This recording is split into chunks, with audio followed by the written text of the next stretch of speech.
ascending aortic disease.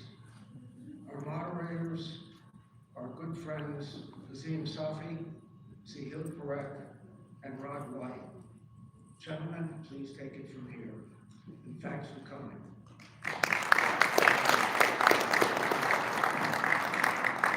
Good morning. We'll start the talk with Ali Frenza, a dear friend, talk about update on the improvement of transcatheter aortic valve replacement. Hopefully you'll mention the cardiologist's way of scrubbing. Good morning. It's a pleasure to be here and see mentors and Dr. Reed here. Let's see if I can get this started. So, aortic valve stenosis, the reason we talk about it is this is the deadliest disease that we have besides pancreatic cancer. 50% survival at 2 years once you have symptomatic aortic valve stenosis.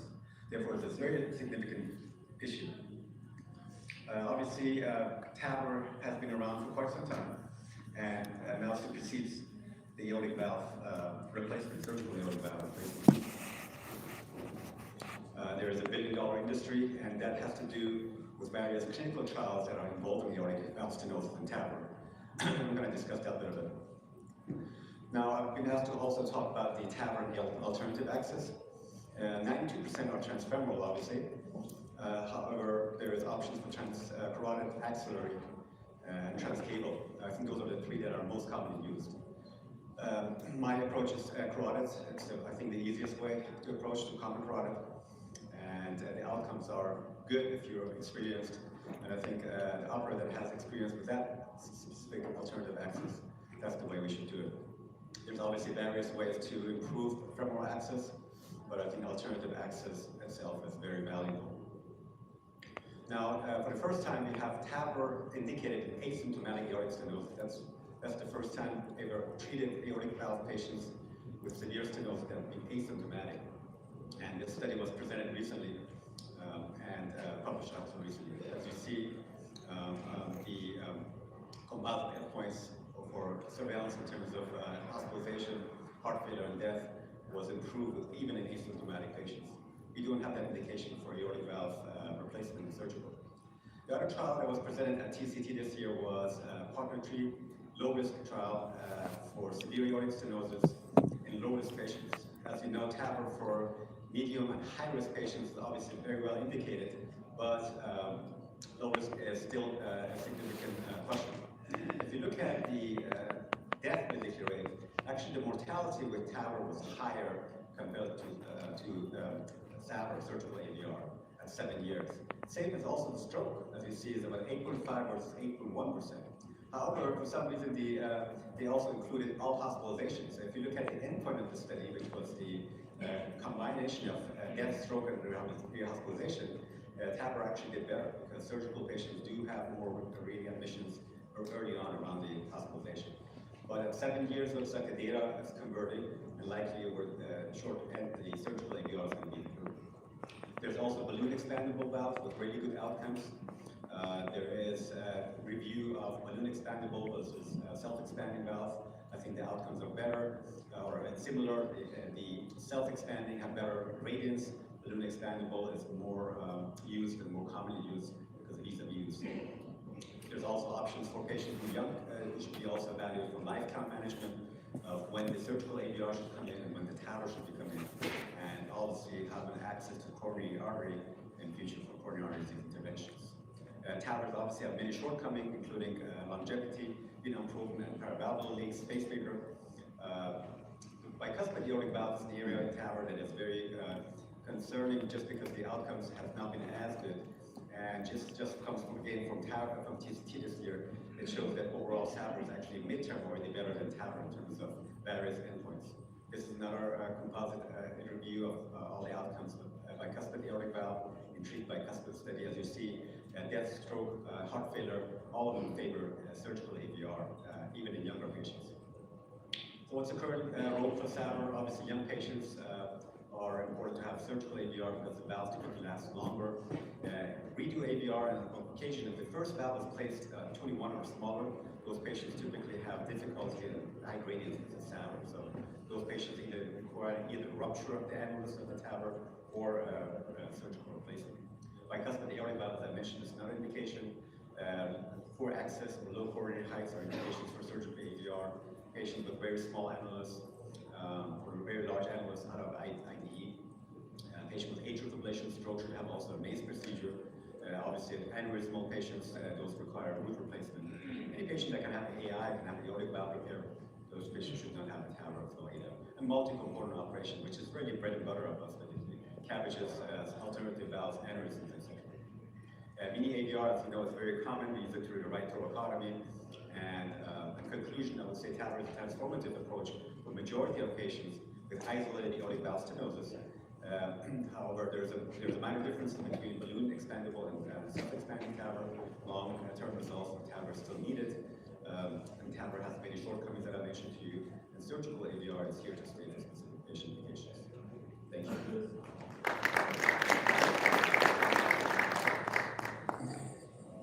Next, I'd like to invite Dr. Mahesh Madhavan from Columbia University. He's going to talk about an update on the status of transcatheter mitral and tricuspid valve replacement in Europe.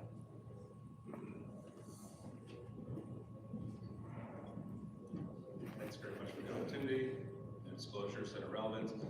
So first, we were going to ask ourselves, well, why do we care about transcatheter mitral valve interventions? And the answer is it's highly prevalent. Here are findings from a recently presented study from one of our colleagues at TCT, demonstrating in a novel fashion, using kind of a very unique study design for a prevalence study, that valve disease is highly prevalent, especially as people get older, and tricuspid and mitral valve disease make up a good proportion of this valvular pathology.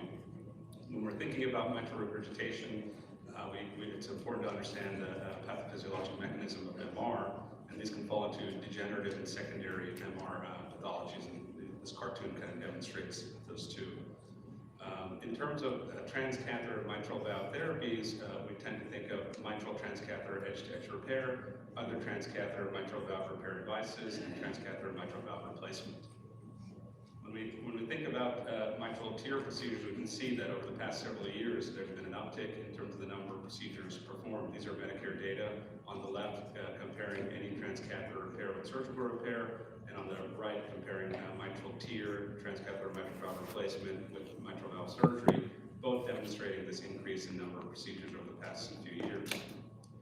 Here's a cartoon demonstrating a mitral clip procedure requiring us to get venous access, going up to the right atrium, getting transseptal access, identifying the mitral valve leaflets, grasping the leaflets, and closing the clip device, ultimately with the intention of reducing mitral regurgitation.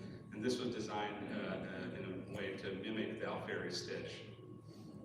The mitral clip was the first iteration of this genre of devices. We're now on our 5th generation of mitral clip devices with some mild developments and iterative developments for the past several generations. This is kind of slowly being rolled out into centers in the United States. Here you can see examples of the 4 clip devices available. There are wider clips and longer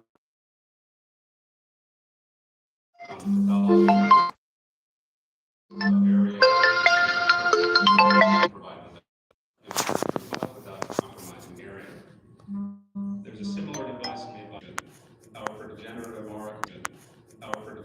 MR. It's a Class 2A recommendation from both guidelines, suggesting that we can consider TEER in high-risk patients.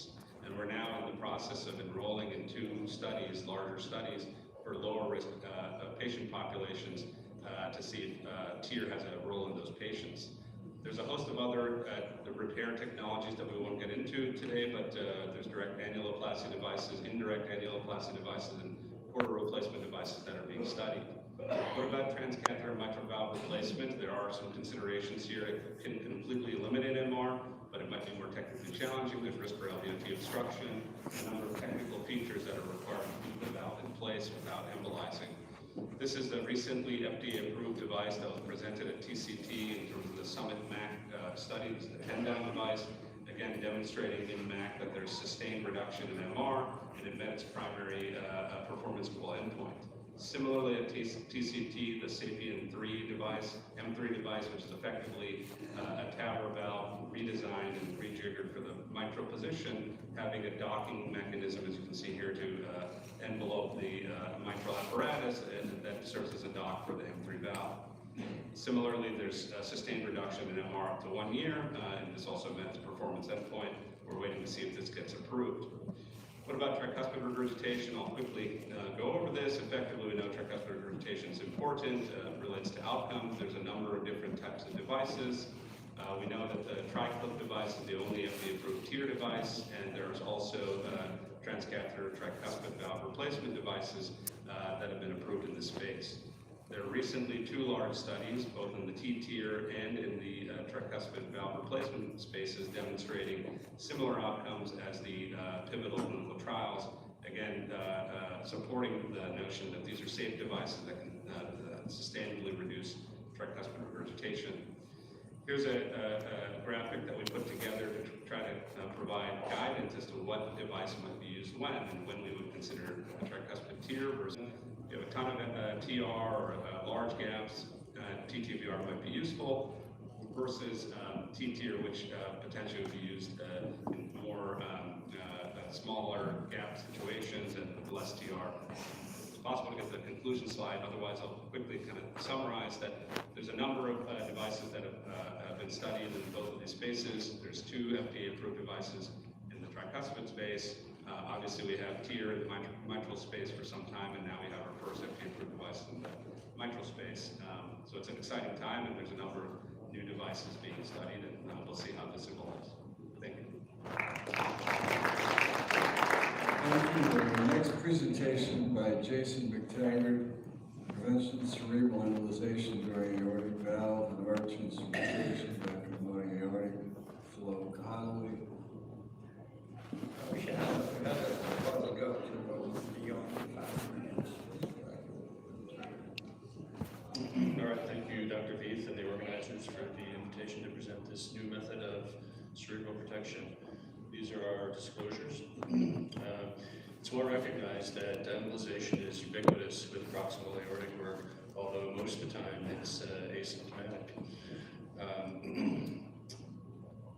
Current methods that we have to prevent microembolization and to protect the brain leave a lot to be desired. Professor Perotti noticed when he was doing a valve operation that the large sheath was obstructing the flow in a younger patient who had quite a few TCD hits. He hooked this large 20 French sheath up, which was used to deliver the valve, to a large sheath in the vein, creating a fistula, which silenced the hits, which then sort of prompted additional work. And so his next subsequent patients then, he created the same setup, had a 50 cc syringe and a little filter, and when the most sort of dangerous portion of the procedure was begun, performed some gentle aspiration. And in several patients, noticed that this substantially reduced the numbers of hits on TCD. So we took this idea to our friends at the Jacobs Institute in Buffalo, who have a great model of aortic arch and a way to sort of study cerebral protection strategies using these microspheres, which are sort of the typical sizes that people detect when they examine the filter contents. This is the setup with a flow circuit. We use water, a pump, the arch was rigid, and then there's filters in the supraortic trunks that can be taken out and analyzed to see what's in the actual filter. We tried to set up the hemodynamics to mimic rapid pacing, but the rate only went to 100 on the machine. And then there was a high-speed camera and a fluorescent light to visualize where these particles are going. And so particles are injected into the ascending aorta, and they sort of, this is a super slow motion video here, and you can see how they sort of distribute throughout the arch, and many of them shoot up into the supraortic trunks.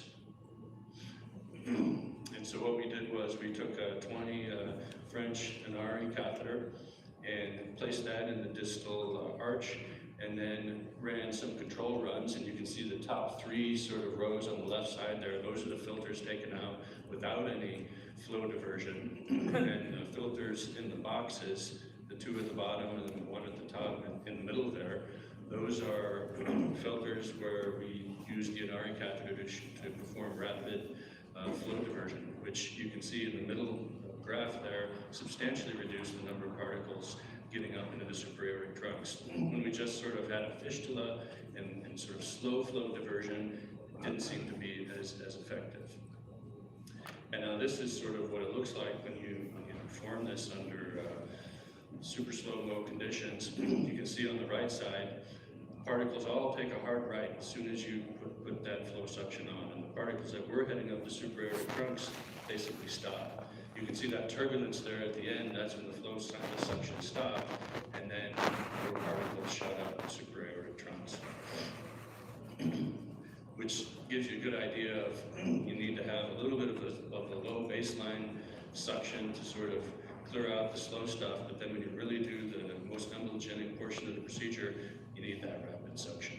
And so in summary, flow diversion for protection of the brain during proximal aortic work appears to be a promising technique that can be used in conjunction with other techniques to greatly reduce the number of emboli that end up in the brain. We still need to do quite a bit more work on this and on the bench and also in the patients. And that's about it. Thank you. Let's deal to the ascending aorta and heart. The speaker is Dr. Rodney White, a dear friend. Talk about challenges, success with Indo-graft in the treatment of ascending aortic injury. Thank you. I have no disclosures relevant to this. As we're all aware, the ascending aorta is a very challenging territory where it's not only high pressure flow from cardiac pulsation, but we have the branch vessels and the flow throughout the rest of it. Dr. Ali Quinizot, my partner over here, and I started back 14 years ago with a physician-sponsored IDE in the United States. And it was using at that time Medtronic short cuffs that were available. These were the hypotheses that we could treat type aortic dissections and retrograde type A's with intramural hematoma penetrating all sorts of systems. And really the goals of all of this were to be able to see if we could do this in high-risk patients and be able to evaluate at that time what was the Valiant graft to see if deployment accuracy could be accomplished, if there was stability of the device in the ascending aorta, and to look at the remodeling. Since 2013, when this was originally approved, we've entered 15 patients, and this is the breakdown: pseudoaneurysms, intramural hematoma, the type A's, and the penetrating ulcers. All of these are obviously high-risk patients, and I'm going to show you the follow-ups on several of these just to give you an idea of what's happened. TE is an invaluable part of this where we can look at the aorta in both views and then using the IVUS during the deployments. This was one of those patients, and this is a 4-year follow-up on that same patient, so you can see here the device with complete regression. Another patient with a pseudoaneurysm here in the ascending aorta and a 4-year follow-up on that patient where it's been stable and again successful treatment. Another patient with a 7-year follow-up, regression of that pseudoaneurysm, and when the patient passed away here at 7 years before, you can see there's stability not that far. In ascending dissections, where we're all particularly interested, this happened to be a patient who was in the hospital when this event occurred, so it made it easy to be able to try to evaluate him on this full model, the reds, the true lumen, blues, the false lumen, and you can see with collapse of that near flap and during systole. Here, and I'll show you the active TEEs, is what that flap looked like. So this patient was a good candidate because we had an adequate landing zone, and you can see this is the TE. Another view here on the longitudinal, we're looking to make sure that there's adequacy, that we can hit that landing zone, and then to have a standard arteriogram because we want to obviously connect to those cerebrovascular vessels when we're finished. So this is the ibis coming up around the arch. Here you can see it connecting to the brachiocephalic vessels, and then after deployment, here now you can see that there's a coronary coming up, and we're able to demonstrate that we were able to get through and have flow to the vessels. Afterwards, there's the TEE, so the flap is secure. Another view. You can see here secure fixation again with no. And this patient here at 18 months, you can see here now, that was the ascending graph with the descending flow. And this patient, unfortunately, we couldn't get back to treat that descending, and he actually died of malperfusion from that descending with the ascending stable. Another place where we've seen frequently is following a TAVR, you get a dissection and then treatment. And all these summarize this whole series of work in after our Western Vascular Society. In the current status in the United States, the FDA is fully supportive of these IDEs. There's a number of centers doing the same. And the benefits are that you're legal and you can actually bill for these using CMS. The challenges are it requires significant times, financial support, and you got to follow these patients, which is challenging out to at least 5 years and continue to report it. Limited commercial studies, Board's got one, and Ollie will show you some imaging later of how that's progressing. Very good for conformability in the arch. Roselli summarized these 2 recent cases quickly. This is a patient here with pseudoaneurysm. This was a 90-year-old patient seen in the ER, sent home with pain meds. She celebrated 3 years afterwards where she was going to be on hospice and be now still fully active at 93.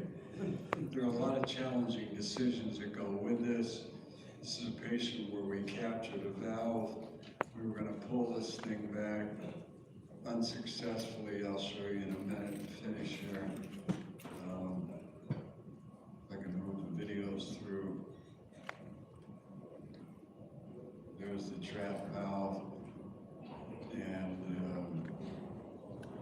anyhow, this patient had an unsuccessful event, ruptured and bled to death on the table. So we've learned this lesson many times, pause and assess. That's the challenging part, Frank.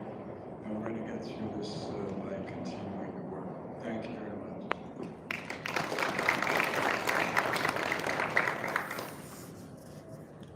Next, we'd like to invite Dr.